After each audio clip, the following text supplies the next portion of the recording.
আসসালামু আলাইকুম, কেমন আছেন সবাই? আশা করি সবাই ভালো আছেন। দুবাইয়ের বিষয় নিয়ে আজকের ভিডিওটা। তো আমরা জানি যে দুবাইয়ের ভিসা খুলবে, আবার অনেকে বলছে খুলছে। অনেকেই ভিডিওতে বলে যে দুবাইয়ের ভিসা খুলছে, আলহামদুলিল্লাহ আমার হাতে ভিসা পেয়েছি। আপনারা চাইলে আমাদের সাথে যোগাযোগ করতে পারেন। তো যারা দুবাইয়ের ভিসার জন্য অপেক্ষায় আছেন তাদের জন্য মূলত আজকের এই ভিডিওটা খুবই গুরুত্বপূর্ণ ভিডিও এবং সতর্কমূলক ভিডিও।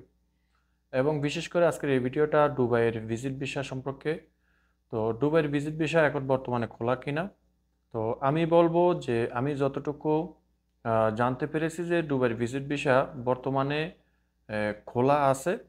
তবে দুবাইয়ের ভিজিট ভিসা পেতে হলে যেই নিয়ম কানুনগুলো মানতে হবে, সেই বিষয়টা নিয়ে যদিও এর আগে একটা ভিডিও দিয়েছিলাম। তো এখন বর্তমানে দুবাইয়ের ভিজিট ভিসা খোলা আছে এবং এই ভিজিট ভিসা দিয়ে এই দুবাইতে গিয়ে আপনারা অন্য জায়গায় ট্রান্সফার হতে পারবেন কিনা বা কনভার্ট হতে পারবেন কিনা, মূলত আজকের এই ভিডিওতে এই বিস্তারিত তথ্যগুলো জানানোর চেষ্টা করব। বর্তমানে দুবাইয়ের ভিজিট ভিসা খোলা আছে। ভিজিট ভিসা পেতে হলে আপনাকে যেগুলো মানতে হবে, এক নম্বরে ব্যাংক স্টেটমেন্ট দেখাতে হবে, আপ ডাউন টিকিট দেখাতে হবে এবং আপনাকে দুবাইতে গিয়ে যে আপনি যে হোটেলে থাকবেন সেই হোটেল বুকিংয়ের এই পেপারস দেখাতে হবে। তো এইগুলা আগে কিন্তু ছিল না। একটা সময় দুবাইয়ের ভিজিট ভিসার জন্য অ্যাপ্লাই করলে সোজা অ্যাপ্লাই করলেই হতো আপনার পাসপোর্ট দিয়ে।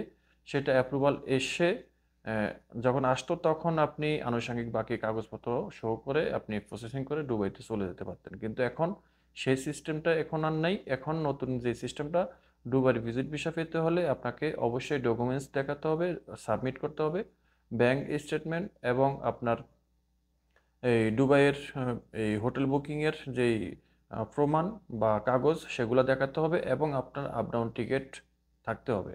এবং আপনি 1 মাস 2 মাস 3 মাসের ভিসার জন্য আপনি অ্যাপ্লাই করতে পারবেন। সেটা আপনি যখন পেয়ে যাবেন, এখানে যদি আপনার কাগজপত্রে কোনো ত্রুটি থাকে তাহলে 99% গ্যারান্টি আছে আপনার ভিসা রিজেক্ট হয়ে যাবে।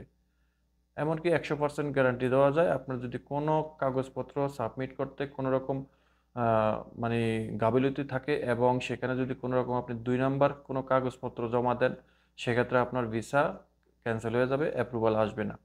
আর আপনি এই ভিসা অ্যাপ্রুভাল পাওয়ার পর আপনি দুবাইতে গিয়ে ট্রান্সফার হতে পারবেন না। কারণ এইটা হলো একমাত্র যারা বিজনেসম্যান, যারা দুবাইতে সবসময় ভিজিট করেন তাদের জন্যই এটা। আপনি যদি মনে করেন যে আপনি দুবাইতে ভিজিট ভিসায় যাবেন, গিয়ে সেখানে কনভার্ট হতে চাইবেন কিন্তু কনভার্ট হতে না পারলে আপনি অবৈধ হয়ে যাবেন, এতে কিন্তু আপনার হিতে বিপরীত হবে।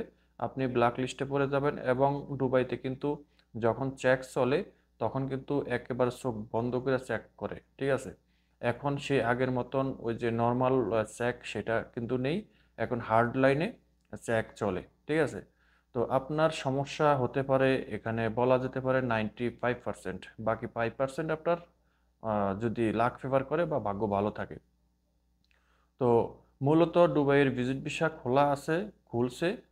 আর ভিজিট ভিসা পেতে হলে আপনাকে এই আনুষঙ্গিক কাগজপত্রগুলো জমা দিতে হবে: ব্যাংক স্টেটমেন্ট, হোটেল বুকিংয়ের কাগজ এবং আপনার আপ ডাউন টিকিট। এবং আপনি যেই সময়ের জন্য দুবাইতে যাবেন, ভিজিট করবেন, 3 মাস হোক বা 1 মাস হোক, সেই সময়ের মধ্যে আপনাকে আবার ব্যাক করতে হবে। যদি ব্যাক না করেন তাহলে আপনি ব্ল্যাক লিস্টে পড়বেন। আর অন্যান্য আদার যে ভিসাগুলো আছে, ওয়ার্ক পারমিট ভিসা, সেগুলোর জন্য আপনারা অবশ্যই অপেক্ষা করতে হবে। কারণ সেটা এই জানুয়ারি ফেব্রুয়ারির মাঝামাঝি খুলে দেবে বলছে। তো সেটা আর বেশি দিন নাই, হয়তো রিসেন্টলি খুলে দেওয়ার সম্ভাবনা আছে, আমরা আশাবাদী। তো যদি খুলে দেয়, ভিসা যদি অ্যাপ্রুভাল আসে তাহলে আপনাদেরকে আমরা জানিয়ে দিব। আপনারা অযথা কোনো দালালের ফাঁদে পড়ে টাকা পয়সা হাতছাড়া করবেন না। অনেকেই ভিডিও বানায় যে আলহামদুলিল্লাহ ভিসা হয়েছে, আমরা ভিসা পেয়েছি। সেগুলো আপনার কোম্পানির ডেলিগেশন ভিসা, যেটা ডেলিগেটের মাধ্যমে বা ইন্টারভিউর মাধ্যমে সিলেক্ট করা হয়, সেই ভিসা, ঠিক আছে?